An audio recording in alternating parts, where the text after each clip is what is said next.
Hey, you can't park that here. It's a violation. What? I'm the HOA CEO. Not on my farm. Get that sticker off. This fence damage is a clear violation. Understood. We'll take statements. But I reported this weeks ago.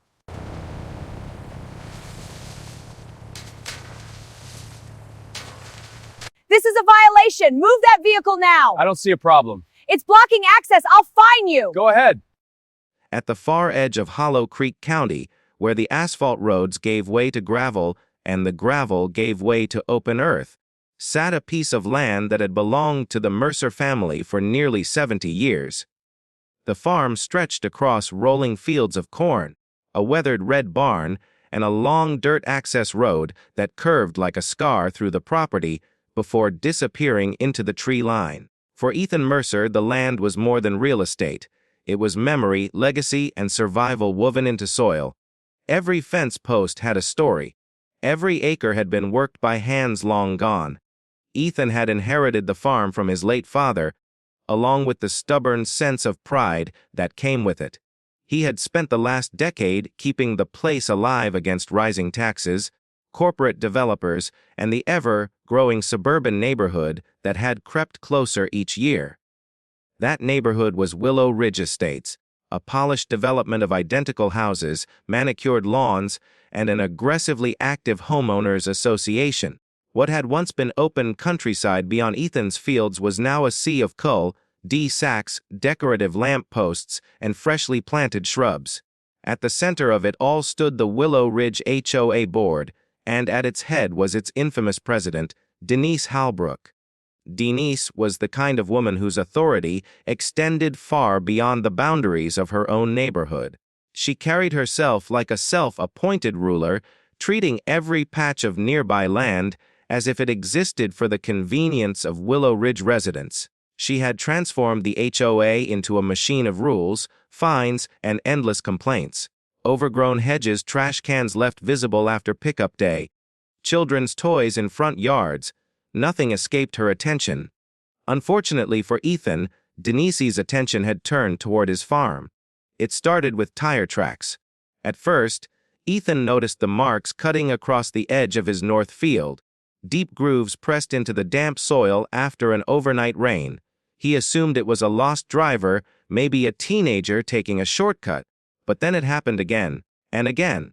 The tracks always began near the broken section of fence closest to Willow Ridge and led straight across a strip of Ethan's property, bypassing nearly half a mile of public road before reconnecting to the main highway on the opposite side. Someone had decided his farm was a convenient shortcut.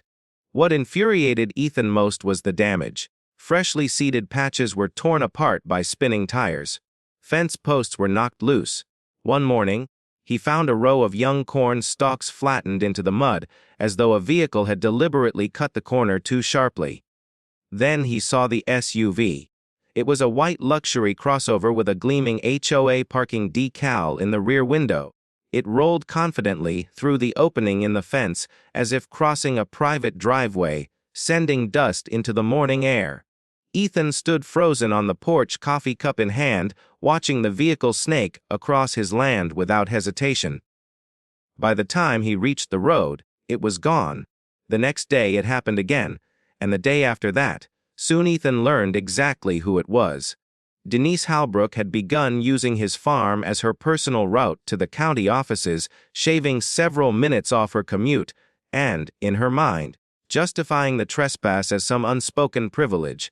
Her daily drive was soon followed by others, neighbors, delivery vans, landscaping trucks servicing Willow Ridge. The shortcut spread through the community like gossip. Ethan responded the old-fashioned way. He repaired the fence. By sunrise the next morning, it had been driven through again. This time the broken wood wasn't accidental. The splintered remains of the post suggested force, not carelessness. It was no longer mere convenience. It was entitlement. Ethan drove to the Willow Ridge clubhouse that afternoon, a modern brick building decorated with hanging flower baskets and a polished sign boasting community excellence. Inside, Denise's influence was everywhere: framed notices, rule sheets, and complaint forms stacked neatly on a counter. He left with no resolution. Within days, something even worse happened. A formal notice from the HOA appeared in his mailbox, claiming that his poorly maintained agricultural property was creating visual blight for Willow Ridge homeowners and alleging that his fencing posed a safety concern to residents using the access lane.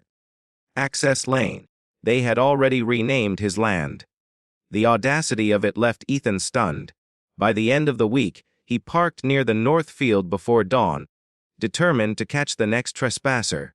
As the first gray light spread across the sky, the white SUV appeared again, gliding through the broken fence line without slowing.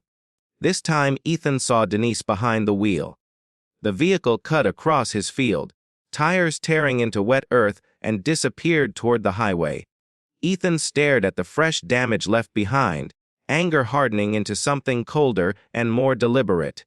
If Denise and the HOA wanted to treat his farm like their private road, he was about to remind them exactly whose land they were crossing. And by the following morning, Ethan had already begun planning something that would make Willow Ridge impossible to ignore. By the time the sun rose over Hollow Creek Farm the next morning, Ethan Mercer's anger had settled into resolve. The fresh tire scars running across his north field looked like wounds carved into flesh. Damp soil had been churned into thick ridges, and several rows of young corn had been crushed beneath the weight of Denise Halbrook's luxury SUV. What had once been a private farm lane used only for tractors and feed deliveries had become, in the eyes of Willow Ridge's entitled HOA board, a convenient extension of their suburban streets. Ethan was done watching it happen. He spent the morning walking the length of the broken fence line, measuring the exact path Denise had been using. The route was predictable now. She entered through the damaged section near the edge of Willow Ridge, cut diagonally across the north field, passed beside the old equipment shed, and exited near the county highway. Every rut in the earth confirmed the same pattern. That predictability gave Ethan an advantage. Near the shed, partially hidden by tall grass and a shallow dip in the ground, lay a narrow strip of hardened dirt that vehicles naturally followed to avoid the softer mud. It was the perfect choke point. If Denise insisted on using his farm as a roadway, she would drive right over that exact stretch. Ethan retrieved a pair of old agricultural tire puncture strips from his storage barn. Heavy, duty metal strips once used to deter wild hogs from forcing their way through fencing gaps near feed storage. The spikes were thick, industrial, and brutal against rubber. He placed them carefully across the narrow lane, securing them low in the dirt so they blended into the earth.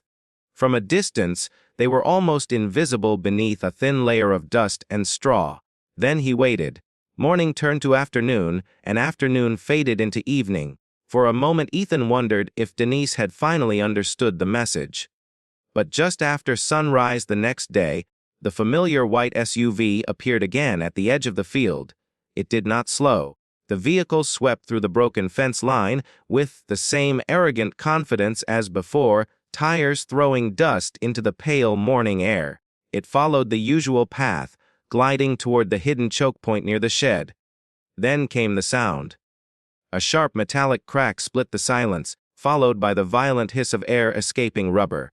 The SUV lurched hard to one side, then another tire gave out.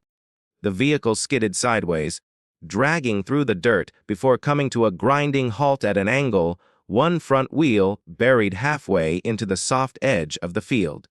Dust swirled around it like smoke after an explosion. For several long seconds, everything was still. Then Denise emerged. Even from the porch, Ethan could see the fury radiating from her movements. She stormed around the vehicle, staring at the shredded tires, then at the ground beneath them.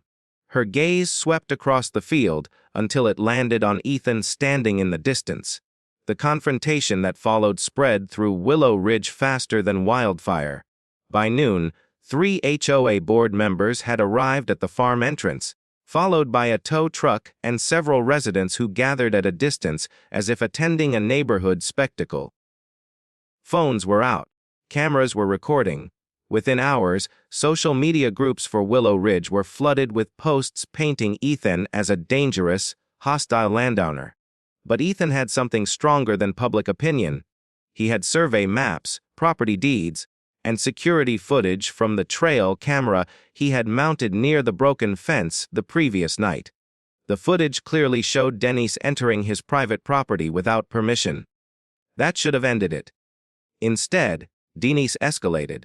By the following afternoon, Ethan received a formal legal notice from Willow Ridge HOA's attorney, accusing him of creating a hazardous obstruction that had caused intentional damage to a community resident's vehicle. The letter demanded compensation for all 4 tires, towing costs, and emotional distress. Emotional distress. The absurdity of it might have been laughable if it were not so serious. What began as trespassing was now turning into a full-scale property war. And as Ethan stood on his porch that evening, staring at the legal notice in his hands, he noticed something far worse than tire tracks. Construction stakes had appeared along the edge of his north field. The HOA wasn't backing down. They were preparing to claim the land itself. By the next morning, Hollow Creek Farm no longer felt like a quiet piece of inherited land. It felt like a battlefield. The orange construction stakes that had appeared overnight along Ethan Mercer's north field stood in a straight line, bright and aggressive against the dark soil. Each one had been hammered into the ground with deliberate precision, marking a path that cut directly across the very section Denise Halbrook and the Willow Ridge residents had been using as their unauthorized shortcut.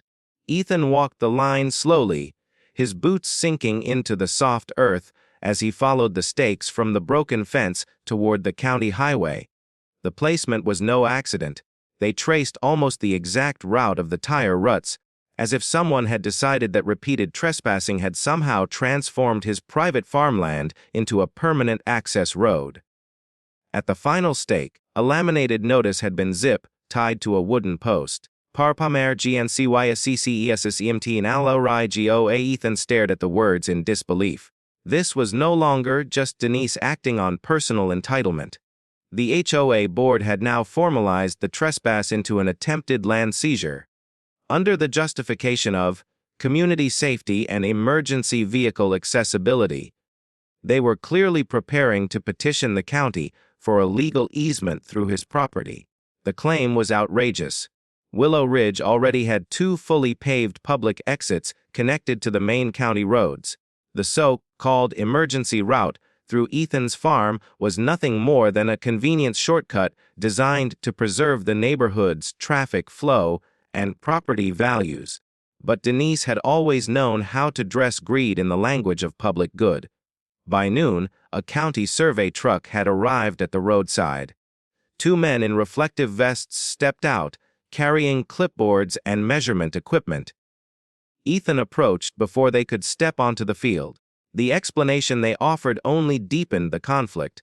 According to the preliminary paperwork filed by Willow Ridge HOA, the board claimed that a historical service path had existed across Ethan's land for community access, dating back several years.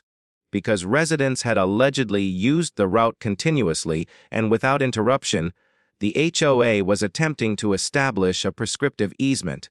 In simpler terms, Denise was trying to use repeated trespassing as proof of a legal right. Ethan felt his jaw tighten. The entire strategy depended on one dangerous idea: if someone uses private land long enough and the owner does not stop them, they may eventually gain legal rights to continue using it. Denise had not merely been cutting across his farm. She had been building a case. The realization hit Ethan like a punch to the chest. Every tire track, every broken fence post, every delivery truck that crossed his land had been part of something bigger. What looked like entitlement was actually calculation. Fortunately for Ethan, Denise had made one critical mistake. She assumed he had no evidence. That evening, Ethan drove into town and met with a property attorney recommended by an old family friend.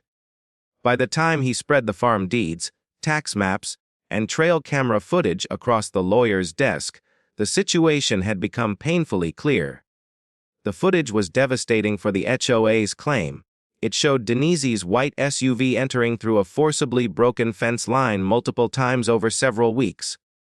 Timestamps, dates, and repeated images established clear trespass and documented property damage.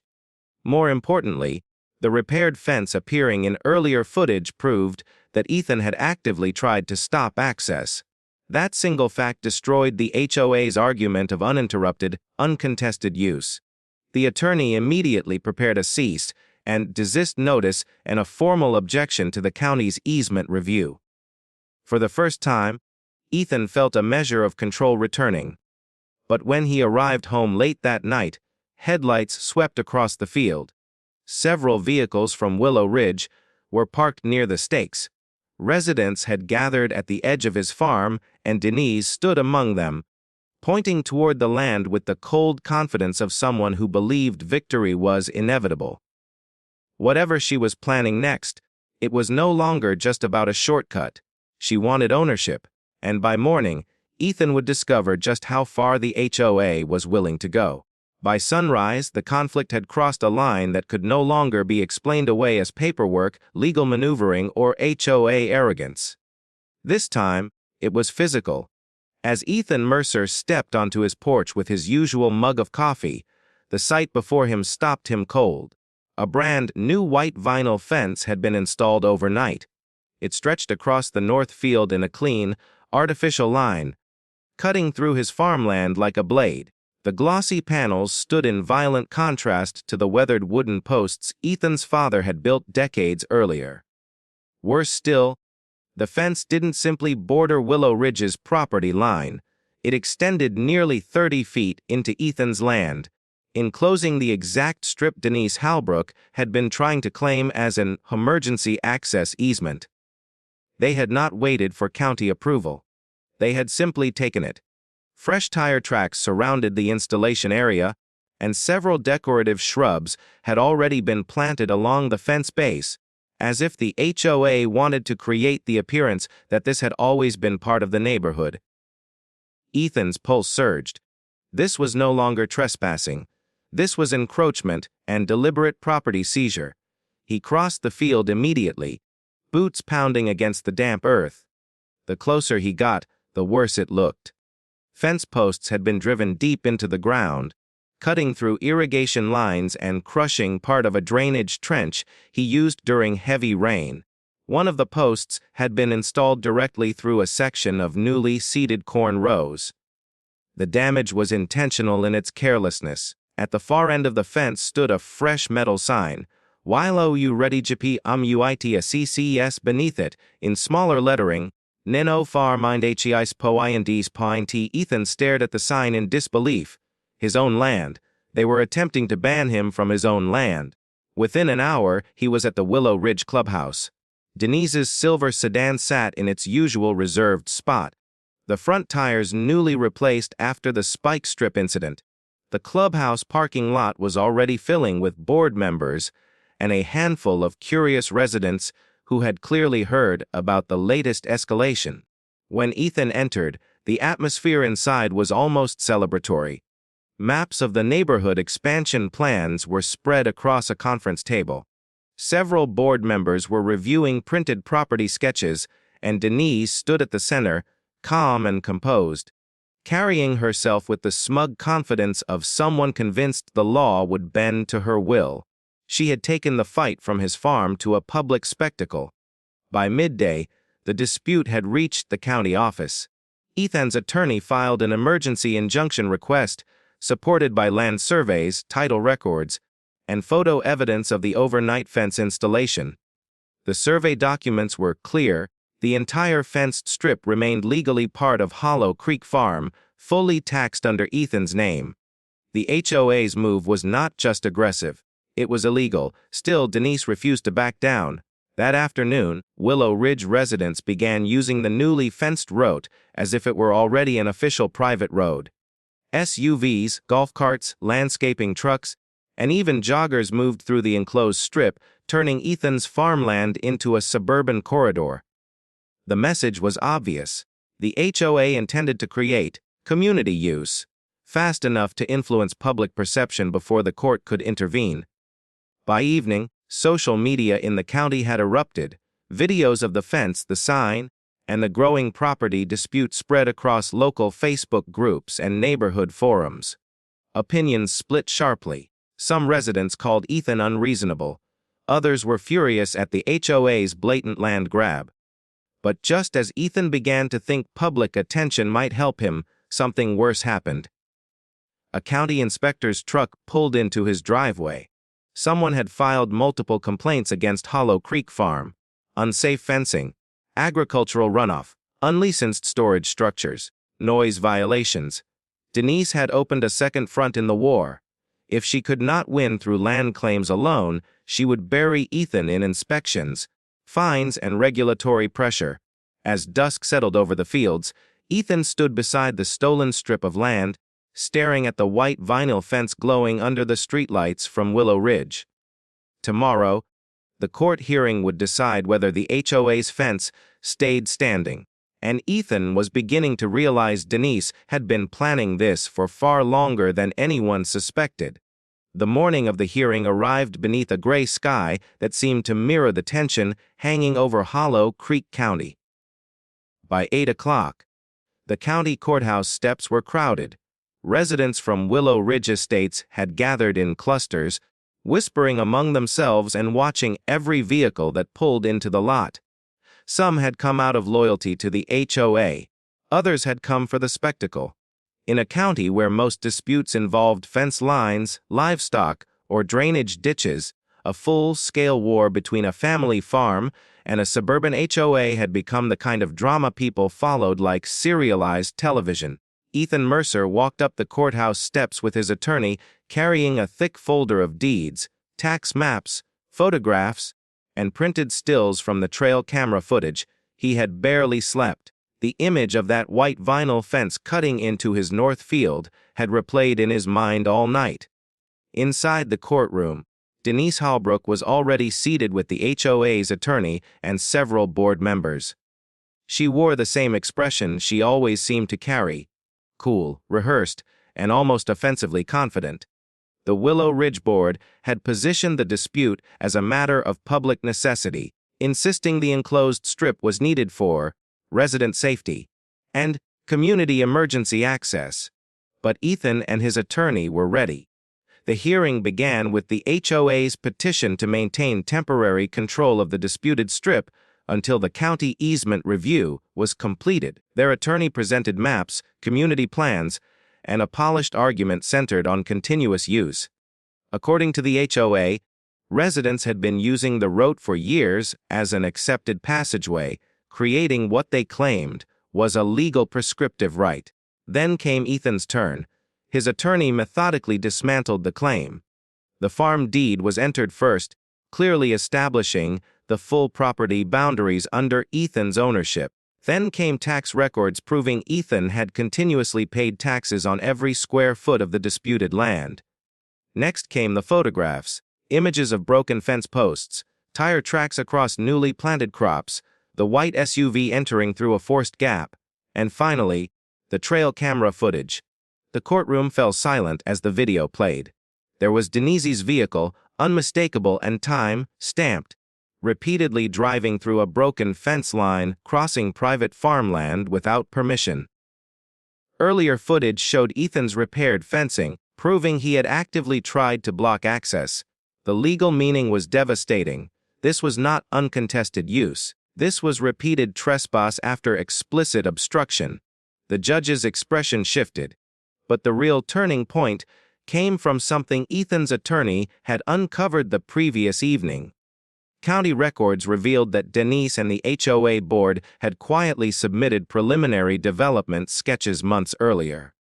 Well before the spike strip incident, before the legal notices, and even before the first formal complaint.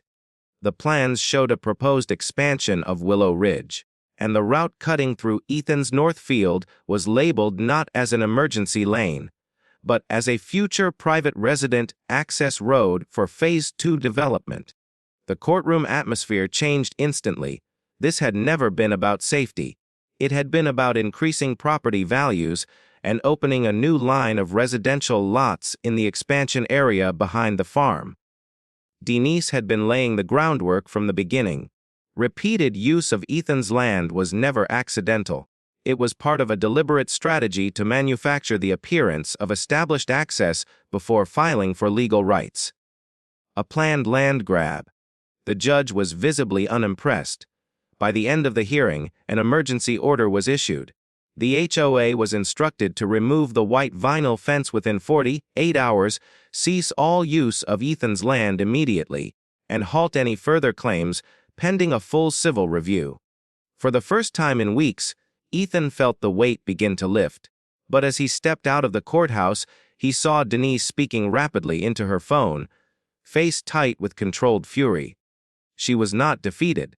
She was cornered, and cornered people often became the most dangerous. That evening, when Ethan returned to Hollow Creek Farm, the white fence still stood, but something far worse waited beside it. A bulldozer, parked at the edge of the disputed strip. Someone was preparing for one final move. The bulldozer sat at the edge of Ethan Mercer's north field like a threat made of steel. Its wide metal blade faced the disputed strip of land, half buried in the damp soil, as if whoever had left it there wanted Ethan to understand exactly what was coming next. The white vinyl fence still cut across his farm, glowing pale under the porch light, and beyond it the quiet homes of Willow Ridge Estates stood in neat rows, almost too calm for the storm that had been building for weeks. Ethan did not sleep that night. He remained on the porch, watching the field, the court order folded in his jacket pocket. The judge had given the HOA 48 hours to remove the fence and cease all use of his property. Yet the bulldozer's presence made one thing painfully clear. Denise Halbrook intended to make one last move before the order could be enforced. At dawn, the answer came. Construction trucks began rolling in from the Willow Ridge entrance just after sunrise. Workers in reflective vests stepped out, carrying stakes, measuring tape, and marking paint. The bulldozer engine roared to life, shattering the morning silence across Hollow Creek Farm. They were going ahead anyway. Ethan called his attorney and the county sheriff's office immediately. By the time the bulldozer began pushing into the soil near the vinyl fence, a small crowd of Willow Ridge residents had gathered at the edge of the property. Some watched with excitement, believing the HOA was finally securing the access road Denise had promised for months.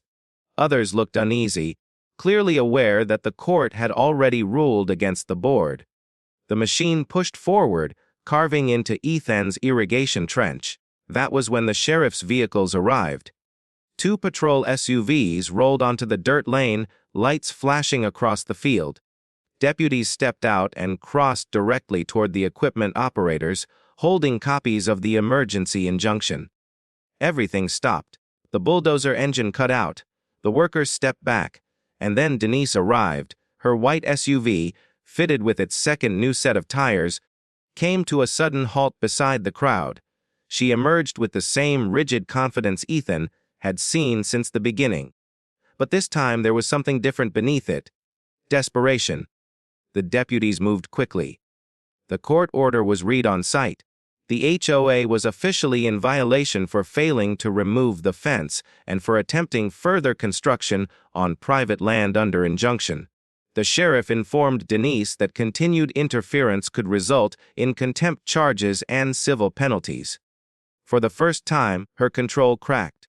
The carefully managed authority she had projected over Willow Ridge began to collapse in front of the very residents she had spent years dominating. By noon, the county had sent its own enforcement crew. Under official supervision, the white vinyl fence was dismantled panel by panel. The sign reading Willow Ridge Parivai Kamamoni a CCS was removed and loaded into the back of a county truck. The decorative shrubs planted along Ethan's land line were dug out and discarded. Residents watched the entire process. Many were furious, not at Ethan, but at Denise. Word of the courtroom revelation had spread fast. The hidden Phase 2 development plans, the deliberate use of Ethan's farm as a manufactured access route, and the false, emergency easement story had shattered trust in the HO leadership. Within days, Willow Ridge's board called an emergency residents meeting. Denise was voted out as president. Several board members resigned alongside her. A civil lawsuit soon followed, with Ethan seeking compensation for crop damage, destroyed fencing, trench repairs, legal fees, and the attempted land seizure. By the end of the month, Hollow Creek Farm was quiet again. The broken fence line had been rebuilt stronger than before, reinforced with steel posts and security cameras. Fresh corn rows had been replanted across the scarred north field. The dirt lane where Denise once drove her SUV was returned to soil and seed. Nature began reclaiming what entitlement had tried to steal. As Ethan stood in the field one evening, watching the sun fall behind the barn, the farm finally felt like his again. The war with Willow Ridge had ended, and in the county for years to come, the story of the HOA president who tried to steal a farmer's land and lost everything would be told as a warning. Some boundaries are marked by fences. Others are marked by the people willing to defend them.